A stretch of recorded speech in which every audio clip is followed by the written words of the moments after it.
it. Actually, I think it's a kick forwards into the right. Is that intentional runner? It's going to get there. Oh, excuse me. Look at this one. This could be close. This could be really close. Andrew Mack, welcome to the Friendly Golf Podcast. We're here to talk about your business, Friendly Golf, or your business, Full Wedge Golf, what you guys are doing, and how you're kind of doing it different than anybody else in the space. So welcome. Sounds good. Thanks for having me on, guys. Looking forward to it. Give me the 60-second elevator pitch. Who you are, what you've done, why they need to buy your stuff. Okay. Full Wedge Golf. We're a high quality, modern golf apparel brand. Yeah, we do things a little bit different than your typical golf brand. The idea started in 2018 to make golf apparel unique and a little bit different, a little more fun, not as much country club, a little more your average golfer.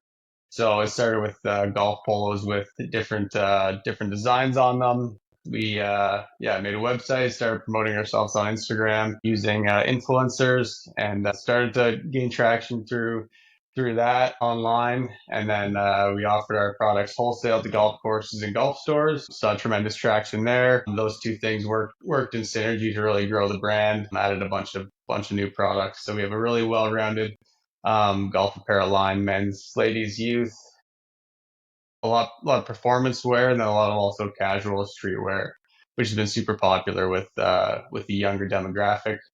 And yeah, that was a 60-second pitch. So why did you guys start this? So you're the founder. What was the envision 7 years ago?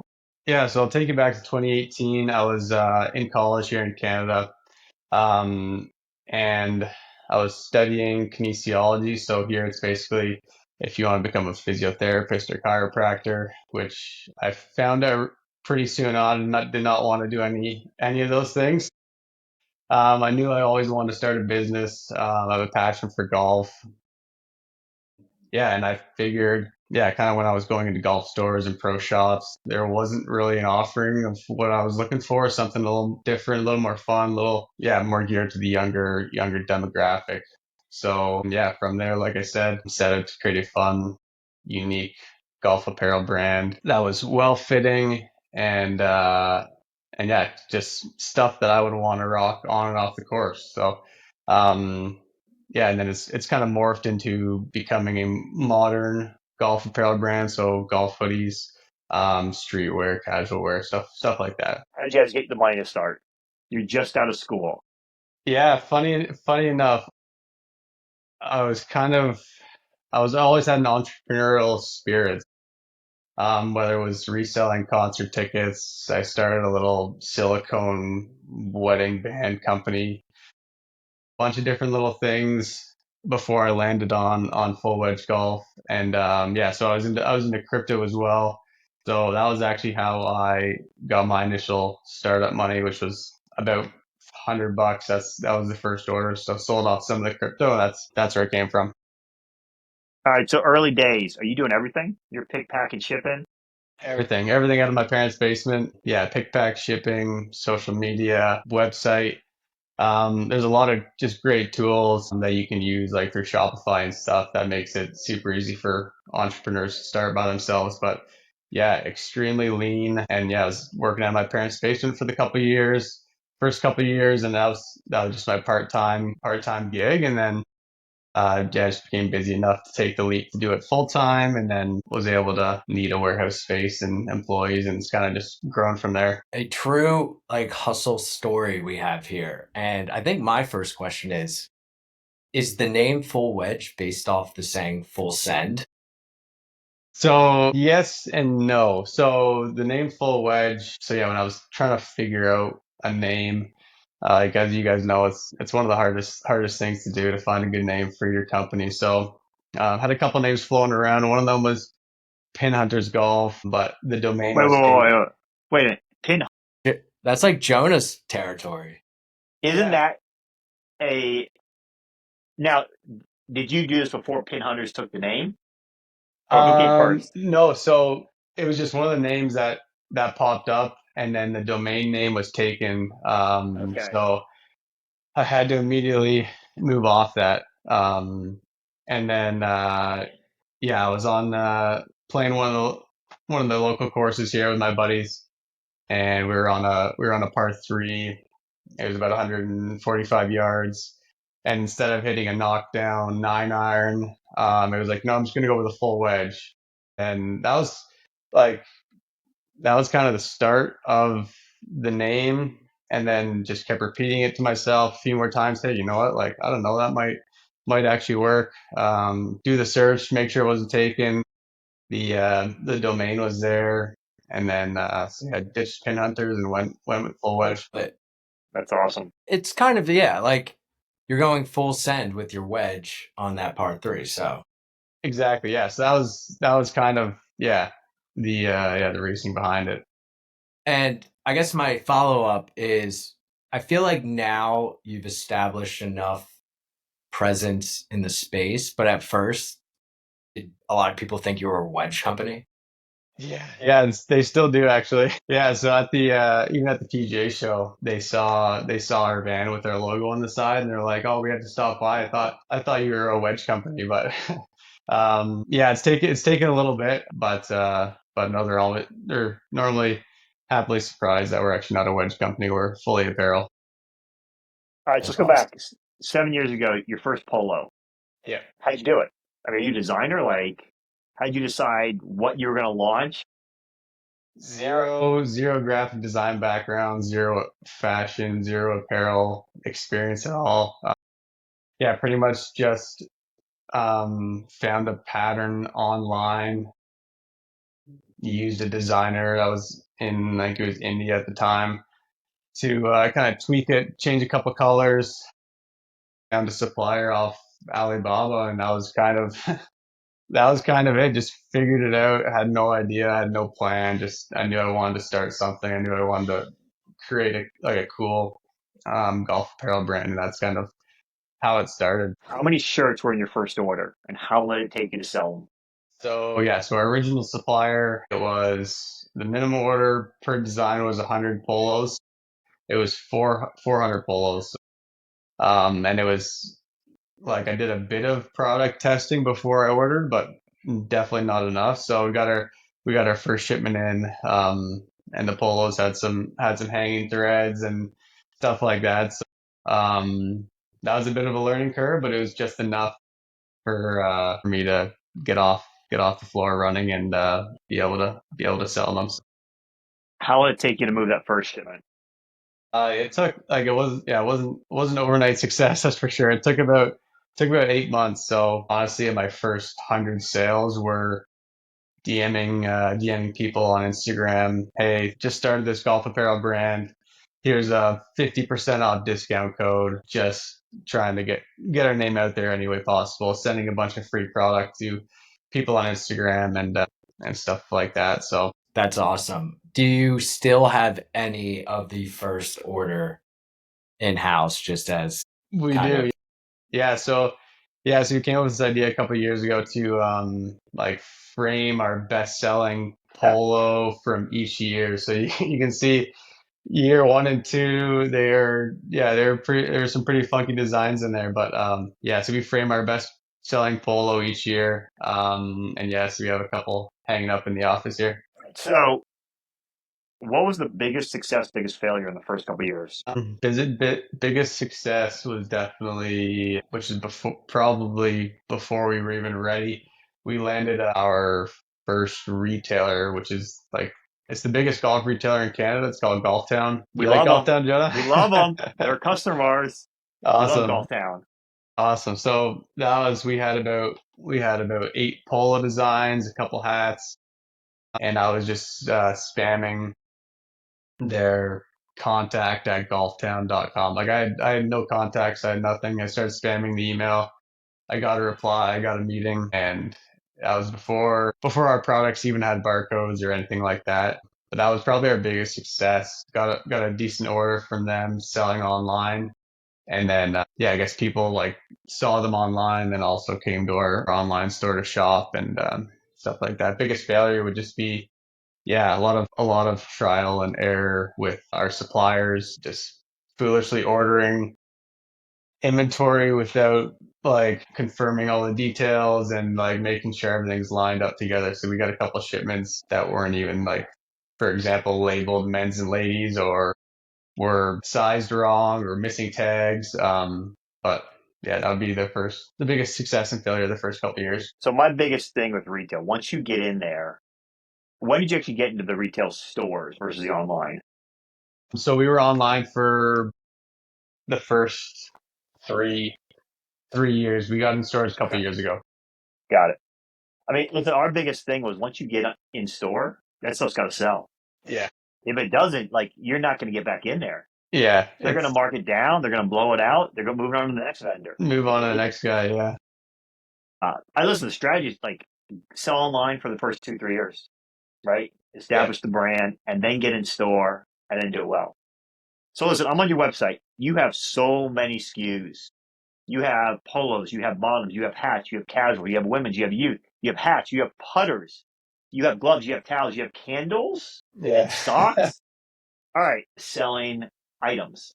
Like what generates 80% of your revenue right now based on your website? So the golf polos. The golf polos are still, that's kind of how we got our start.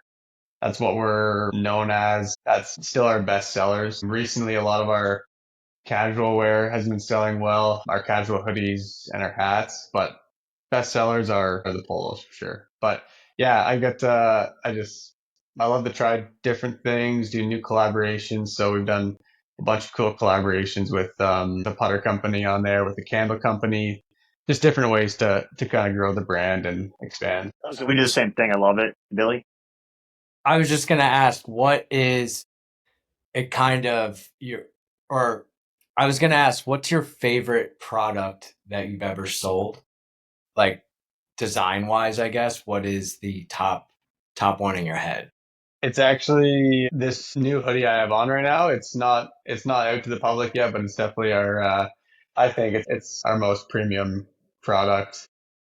It also looks like the most boring of your products I based know, on I everything. know, I know. It's funny, but yeah, just the way it feels and fits. It's coming out. It'll be coming out in our fall drop. But yeah, no, I'm a big hoodie guy. So hoodies on the course for me, casual hoodies off the course. That's a big thing for me. And yeah, funny enough, like the way the business maybe is portrayed with all the funky polo designs. I'm a pretty simple guy, not too loud.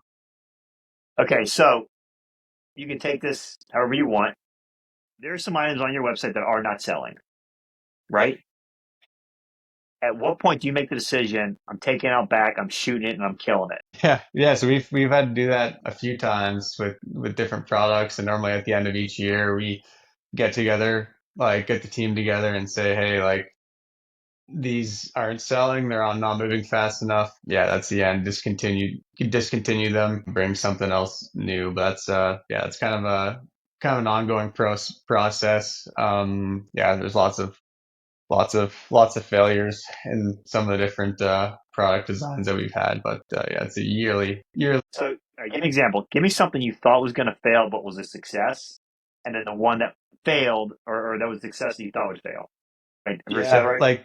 like there's polo designs that I'm really not a big fan of, but some of the rest of the team loves, or our designer loves. And I was like, okay, like we'll do it and try it, and it ends up being one of our best sellers for that year. So, give me an example. What's the biggest surprise this year of a polo that sold well that you thought would completely tank? So yeah, one of the polos on our site there, Lux. It's like a micro floral print in light purple. I was like, this is kind of just like an average polo. Like I really want to put out products that we're crazy about, like we love, but everyone seemed to love it. I was kind of on the fence about it, and it's been our second best selling polo since we launched it. So, I'm looking at it now. It's a pretty boring polo. Like, it looks Yeah. white with a little bit of like very like Which one is minimalist it? print. I'm on the site too. It's the Lux one. How do you come up with these names? I think So, the one is like simple, and that's probably why it sells. yeah. It's kind of like a white shirt. Yeah, it's Yep. pretty simple. You could wear it to the office. You could wear it kind of You can anywhere. wear I it think that's probably why. That's probably why people like I like can't really wear the Fiji blue to the office. it. No, definitely not. That's I mean, I that's could, but that's a That's a vacation polo for sure. Yeah. And I guess, there's a lot of similar-ish brands out there doing, the loud polos. You got Bad Birdie, Bogey Bros. There's, endless others. How are you guys leveling up to kind of make sure you guys are staying relevant against them and just creating better products and having just a stronger brand kind of authority in the golf space? Good question. Yeah. So along with just creating super high quality products is the brand for us. So we do whatever it takes to protect the brand and kind of build the brand so people want to wear our apparel because it says Full Wedge on it. That's like you said, there's a ton of other brands out there, but at our core, we're like the Full Wedge brand matters to us, and yeah, we do anything we can not to diminish that, and I think that's what steers people in our direction rather than in the direction of our competitors. All right, so PGA show, you guys are down there. I've been there 10 years. Do you know how many apparel brands were there this year? I want to say there's I don't know, there's like 400 or something like that. 392. Yeah, Jesus. That's up isn't that almost crazy? 20% from last year. It's unbelievable how many apparel brands there are. So, your hats. What's your best-selling hat? Our What are best-selling people hat buying? is our wedge hat. It just has the wedge block lettering on the front. Yeah, it's our best selling. It's probably the one for us that has the most branding. Well, I feel like in the apparel space, like golf apparel is so, multi-dimensional to everyone's life on and off the course. So it's like if I'm going to go buy like a hoodie, it would be nice to also be able to wear it playing golf versus, I guess, one that is not at all meant for a golf course or, wouldn't really fit well when swinging. But Exactly. there's just a lot of market share to be had in golf. So it's definitely a great time to be in golf retail. For sure. And just like I'm sure you guys have experienced the boom since COVID, and I don't know, it doesn't seem like it's slowing down too much. So it's yeah, it's good time to be in the business. Listen, we had this number on one of our podcasts: 28.1 million golfers played golf on a golf course last year, Oh wow, and majority of that it's crazy. is minorities and African American and females. Right? It's a definitely blending the culture and the image of what a golfer is. So I think it's Definitely. awesome. I mean, I'm super pumped for it. COVID was amazing for golf, really blew up the game, and now there's more people seeing the opportunity to enter the space. So, Definitely. one question for you: do you launch anything on your site that doesn't go into retail? That's like exclusive to your site?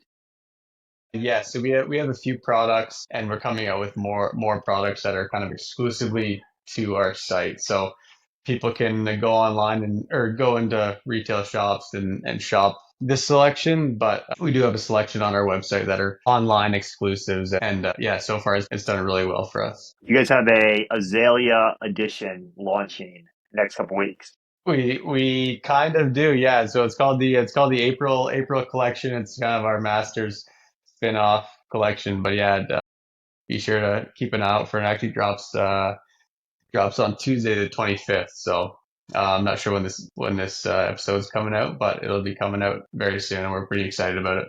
Have you had any drops that just like sold out within minutes? Yeah. Yeah, so actually that's kind of when there's a couple kind of light bulb moments that went off over the last 7 years. One of them was getting into Golf Town, our first big retailer, and the second one was we had a drop. It was 6 different polos, but we've sent them out to a bunch of different influencers. They all posted that the drop was coming, and like we ordered just our regular men inventory, which wasn't that much, and yeah, we put it on.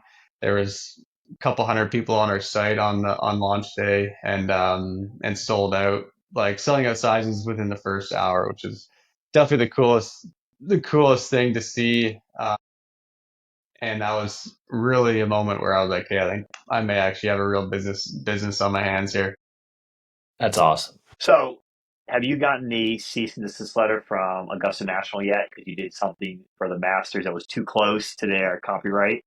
Not yet, not yet. I guess we'll see. I guess we'll see when we draw. But I did some research, and I know we can use, or you can use Augusta.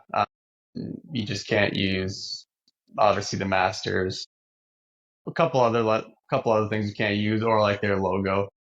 Their logo. We got one for the flag. A flag we used was too close to their flag, Really? but we had already sold out. So we're like, okay, Oh, sure, that's we'll all take it right. down. We learn. So, all right, where are you guys going next? What's the next big thing?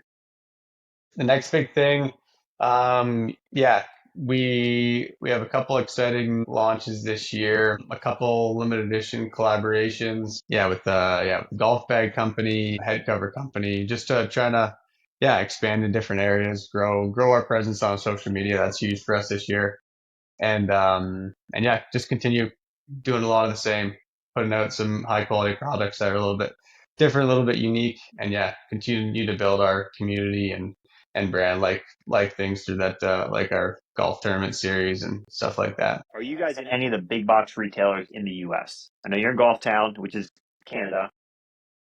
Not yet, not yet, but we're in talks with a couple of them right now. So hopefully by this time next year we'll be getting into those. Very cool. Listen, it's a tough road. I mean, it took It me is. 5 years to get in there. And once we got in there, we did everything we could to make sure we were successful. And we Yeah, stayed in there. So, well, listen, reach out to me. I'm happy to talk to you about how to do that and do it right. definitely. I appreciate I've that. been down that road. So, we got some closing questions for you, kind of off the cuff. Billy, anything before we throw under the bus with some questions? No, I'm just trying to think. I mean, I've just been browsing the site. I'm kind of like addicted to looking at these clothes right now because there's just so much different. There's just a lot going on, and it's great. There is, yeah. We'll hook you up, Billy, for sure. Favorite golf saying? Favorite golf saying? Good one. I don't know. In Canada, if we're on the green and we're putting, and we need the ball to go further, we say skate. Like if you're skating in Oh, that's hockey, like skate, skate, skate. So like it reaches the hole or something like that. So that's a good one here. And there's a couple other let's say inappropriate ones that go around that are pretty. Let's get skate on a shirt, and I will buy it. Sounds good. No, dude, you got to get JJ Braun on the shirt, putting on 18 at the Players, or he Yeah, misses it short. yeah. Hey, That's exactly it. Hey, I think if Right? he yelled that a couple times, it would have rolled in. put Hey, some hockey skates on his feet. That would be a nice little graphic design. That's hilarious. That'd be awesome. all right, I'm going to throw you some questions completely. Say what comes to mind. Favorite course you ever played? Cabot, Cape Breton. That's in Nova Scotia. Best place on earth. Best club in your bag? Actually, my hybrid. If you could play with one PGA Tour player, it isn't Tiger, who would it be? I go Bryson. Not a fellow Canadian? Wait a minute, he's Liv though. So Bryson for Liv, who for PGA? Oh, okay. Fair enough. Rory. Love it. Best round of golf you ever played? What'd you shoot? 74. Billy, any closing comments, questions, thoughts? Forward to the Augusta collection coming out. We'll definitely be browsing on this site and just really enjoyed chatting with you, learning more, and excited to just keep watching Full Wedge, build its spot in golf retail history. Thank you very much, brother. All right, Andrew, it's been a pleasure. It's been awesome. Let's go out and sell something. Let's do it. Happy golf.